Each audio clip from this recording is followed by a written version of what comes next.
آج جتنے بھی مدارس، مکاتب، حفاظ اور قراء ہمیں نظر آ رہے ہیں، یہ سب کے سب حضرت عمر فاروق رضی اللہ تعالیٰ عنہ کا ہم پر احسان ہے۔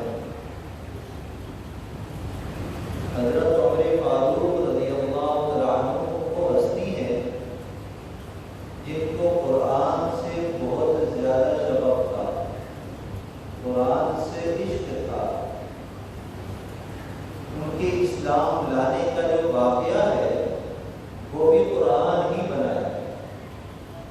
کہ قرآن کی تلاوت سنا کرتے تھے، جس کی وجہ سے دل روشن ہوا، اور وہ قرآن کی آیات ہی ہیں جو اپنی بہن کی زبان سے سنی تو دل ایسا پسیجا کہ فوراً اسلام قبول کرنے کے لیے تیار ہو گئے، ورنہ رشتہ داری تو پرانی تھی، خاندان تو پرانے تھے، ابتدا سے ہی سب چیزیں سامنے چل رہی تھی، لیکن اسلام